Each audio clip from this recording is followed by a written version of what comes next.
Okay चलिए नतीजों में ध्यान रखिए। आज टाटा मेटालिक्स के नंबर्स माइंट्री के साथ आने हैं, वो एक एबरेशन। लेकिन हाँ, थोड़ा सा आज मंगलवार का दिन है, थोड़ा सा मूड माहौल थोड़ा सा गड़बड़ाता हुआ, लड़खड़ा रहे हैं भारतीय बाजार। तो आपने नोटिस करा होगा बेहतर क्यूज के बावजूद ऊपरी स्तरों पर टिकने में दिक्कतें हो रही हैं। कल अच्छे संकेतों के दम पर भारतीय बाजार में उछाल था, निफ्टी 100 पॉइंट ऊपर था। वो तो दोपहर 1 बजे के आसपास ऐसा लगा, इंट्राडे चार्ट दिखाइएगा, ऐसा लगा बास्केट सेलिंग हुई और वो 100 पॉइंट ऊपर वाला निफ्टी 45 पॉइंट लाल निशान में स्लिप होता हुआ नजर आया। फाइनली बंद होते होते ऑलमोस्ट बिल्कुल फ्लैटिश नोट पे क्लोज। जहां फ्राइडे को सेशन खत्म हुआ था, वहीं उठापटक के बाद मंडे का सेशन भी कल्मिनेट होता हुआ नजर आया। दिक्कत लगातार बन रही है एफआईआईज की सेलिंग और उसको एब्जॉर्ब कर पाने में दिक्कतें। तो वो पिछले 3 दिनों का जो कंटिन्यूस सेलिंग है वो आपकी स्क्रीन पर है। कल मंडे के दिन भी एफआईआईज की तरफ से 750 करोड़ रुपए के आसपास कैश मार्केट में बिकवाली का आंकड़ा आता हुआ। लेकिन चलिए ये सब हिस्ट्री, आज मंगल वाला दिन है तो जरा यूएस से संकेत देखिए। अमेरिका में कल 1/4 से 1/3% का उछाल था। अक्रॉस बेंचमार्क उछाल, डाउ 35,000 के स्तर ब्रीच करता हुआ नजर आया।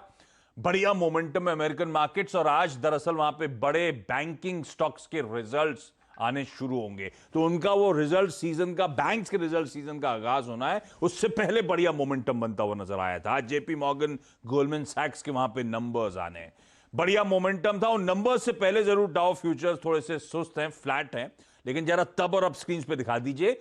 हम जो डाइजेस्ट करके गए थे उससे तो कहीं बेहतर डाउ का प्रदर्शन है। हम 140 अंकों का प्रेशर डाउ फ्यूचर्स के तौर पे डाइजेस्ट करा था 3:30 बजे। 126 पॉइंट का उछाल और उस पे जोड़ लीजिए आज सुबह का 30-35 पॉइंट की और मजबूती, जो डाउ फ्यूचर्स आज के सेशन के लिए इंडिकेट कर रहे हैं।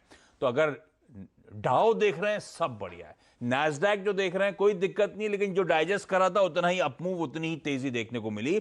बाकी के सारे क्यूज आपकी स्क्रीन पर आ जाएंगे। कच्चा तेल अब धीरे धीरे वापस $76 की तरफ बढ़ता हुआ, तो ओवरनाइट ऑलमोस्ट $1 ब्रेंट का भाव बढ़ गया। लेकिन बढ़िया संकेत है तो अक्रॉस एशिया बाइंग, इक्का दुक्का मार्केट्स हैं एशिया में जो हल्का दबाव, उसमें भी वियतनाम, शंघाई जैसे बाजार, अदरवाइज अक्रॉस एशिया बढ़िया बाइंग। और हमारा एसजीएक्स निफ्टी भी दिखा रहा है भाई मंगलवार है तो 100-125 अंकों के उछाल के साथ आज हम कामकाज की शुरुआत करते हुए नजर आएंगे। ऐसे में ग्लोबली मूड माहौल कैसा है नीरज जी, समझ लिया जाएगा।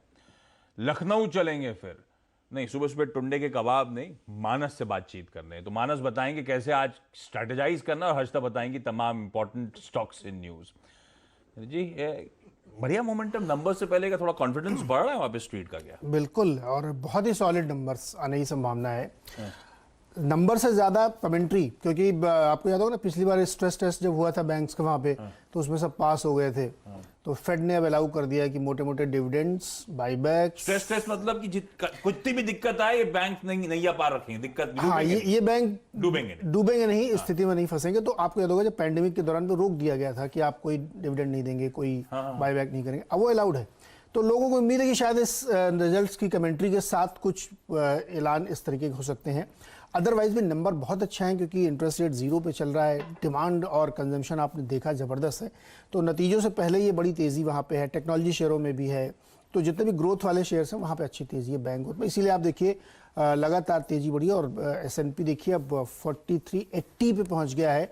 बस 4400 एक बार पहुँच जाए फिर रीअसेस करेंगे कि ये टॉप आउट हो रहा है कि नहीं।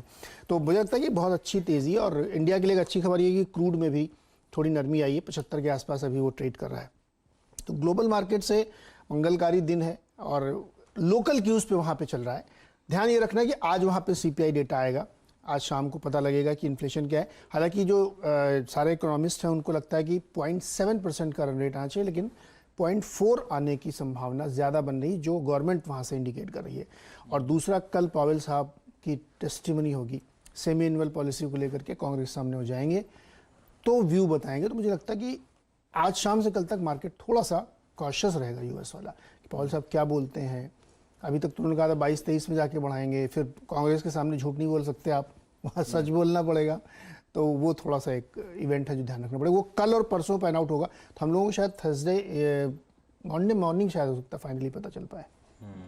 तो बढ़िया एक्शन इन अब मूव आ गया, अब बड़े इवेंट्स लाइंड अप है, तो शायद थोड़े से कंसोलिडेशन के मोड में यूएस मार्केट जाते हुए नजर आए। अच्छा, आपके तो दोनों डोज लग गए ना वैक्सीनेशन वाले? यप, तीसरे की तैयारी कर लीजिए। बूस्टर की। फाइजर ने कल वहां पे यूएस के फेडरल हेल्थ ऑफिशियल के साथ मुलाकात करी। इस बात की परमिशन चाहते हैं कि थर्ड बूस्टर डोज दिया जाए, क्योंकि वेनिंग इफेक्ट है। 2 डोज लगने के बाद उसका इंपैक्ट धीरे धीरे कम हो रहा है, तो एक बूस्टर और लगाना पड़ेगा। तो उसमें हालांकि सीडीसी तो उसके खिलाफ है अब तक, लेकिन फाइजर कह रहा है भाई साहब तीसरा डोज। बूस्टर कुछ अलग होगी या इसी की एक और डोज लगवा लें? ये तो कमाई का तरीका हो गया, हर साल हर 6 महीने में बार अभी डरा के। तो अब तीसरे बूस्टर की तैयारी, तीसरे शॉट की तैयारी करने का मूड है फाइजर का। चलिए अब समझ लिया जाए फिर अब इस मार्केट को अप्रोच कैसे करना है। एक रेंज में फंसे हुए हैं, गैप डाउन जिस दिन मिलता है उस दिन अप मूव मिल जाता है। वैसे आजकल वो अप मूव्स के साथ शुरुआत होती है, लेकिन वो टिक नहीं पा रहे, वो रैली हमेशा फिजल आउट हो जाती है, वो प्रॉफिट टेकिंग स्क्रीन्स पे देखने को मिलती है। तो आज दिक्कत वाला दिन है, 100-125 पॉइंट तो ऊपर खुलेंगे। मानस, ऐसे में मार्केट्स का अप्रोच कैसे करें? फिर ठंडे पड़ेंगे? आज कुछ मूड माहौल अलग है, चार्ट्स कुछ और कह रहे हैं। Good morning Ashish ji. देखिए, चार्ट तो अभी यही बता रहे हैं कि एक रेंज में निफ्टी फंसा हुआ है। देखिए, कल दूसरा ऐसा दिन था जब निफ्टी अपने 20 डे एक्सपोनेंशियल मूविंग एवरेज के नीचे क्लोज हुआ, लेकिन मेरा अभी भी मानना है कि इस टाइम 20 डे मूविंग एवरेज से ज्यादा इंपॉर्टेंट 15,600 के स्तर है। 15,600 के स्तर जब तक ब्रेक ना हो, उसके नीचे निफ्टी क्लोज ना हो, आपको अपनी लॉन्ग पोजीशन में बने रहना है। आज भी अगर आप देखेंगे तो जिस तरह सिंगापुर निफ्टी दिख रहा है, ऐसा लग रहा है कि शायद एक गैप अप ओपनिंग देखने को मिल रही है। सबसे इंपॉर्टेंट ये कि 15,900 के लेवल एक बार निकल जाए, तब तो आपको एक बहुत ही बड़ी रैली देखने को मिलेगी। 400-500 पॉइंट की निफ्टी में रैली देखने को मिल सकती है। इसलिए मेरा व्यू तो अभी भी पॉजिटिव है। मेरे हिसाब से अपनी पोजीशन में बने रहिए 15,600 के स्टॉप लॉस के साथ। हालांकि फ्रेश लॉन्ग अब आपको तभी बनाने हैं जब 15,900 के ऊपर निफ्टी निकले, और उसके बाद तो 400 पॉइंट की रैली देखने को मिलेगी। और बैंक निफ्टी में भी जो स्तर 15,600 की जो इंपॉर्टेंस है, वही इंपॉर्टेंस बैंक निफ्टी में 34,500 की है। और ध्यान रखिए, बैंक निफ्टी अभी भी 20 डे मूविंग एवरेज के नीचे नहीं फिसला है। तो जब रिवर्सल देखने को मिलेगा, बाइंग इंटरेस्ट देखने को मिलेगा, तो बैंक निफ्टी में ज्यादा फास्ट मूव देखने को मिलेगा। इसलिए यहां पर नजर रखनी जरूरी है। यहां पर भी 34,500 के स्टॉप लॉस से लॉन्ग पोजीशन में बने रहिए। 35,800 के स्तर ब्रेक होंगे तो कम से कम 37,000 37,200 के स्तर बैंक निफ्टी में भी आपको देखने को मिलेंगे। अरे वाह, तो मतलब बीते हफ्ते की जो रेंज थी मोटा मोटी 15,600 15,900, तो इस रेंज का जो लोअर एंड है वो बड़ा इंपॉर्टेंट हो गया 15,600। जब तक वो ब्रीच नहीं हो रहा है तब तक मानस मानते हैं भाई आपको तेजी की पोजीशंस बनाए रखनी है इस बाजार में। लेकिन मानस, ये ठीक है, ये तेजी की पोजीशन सब बुलिश हैं, इवेंचुअली अच्छी तेजी, शायद हम 16,000 को पार करेंगे, लेकिन चार्ट में प्रेडिक्ट कर सकते हैं ये कंसोलिडेशन, ये थकावट, ये सीमित दायरे में ट्रेड कितना लंबा और पैन आउट होगा? इस हफ्ते ये ब्रेकआउट नहीं मिलेगा? देखिए, ये कहना थोड़ा मुश्किल है कि कब ब्रेकआउट देखने को मिलेगा, लेकिन ऐसा लग रहा है जब आप वीकली चार्ट पे जाएंगे तो आप देखेंगे कि एवरी वीक का जो कैंडल है, पिछले 5 हफ्ते से देखिए, तो वो जो रेंज है एवरी वीक का, वो स्मॉल होता जा रहा है। तो वो इंडिकेट करता है कि ब्रेकआउट अब बहुत ही पास में हम लोग ब्रेकआउट के आइदर साइड ब्रेकआउट देखने को मिलेगा। चांसेस बहुत ज्यादा है कि ब्रेकआउट ऊपर की तरफ देखने को मिलेगा। तो जो कैंडल का साइज है वीकली चार्ट पे, उसको देख के लग रहा है कि हम लोग ब्रेकआउट के बहुत करीब आ गए, शायद 2 से 3 दिनों में, नहीं तो फिर अगर हमें अगले हफ्ते तो ब्रेकआउट जरूर देखने को मिलेगा।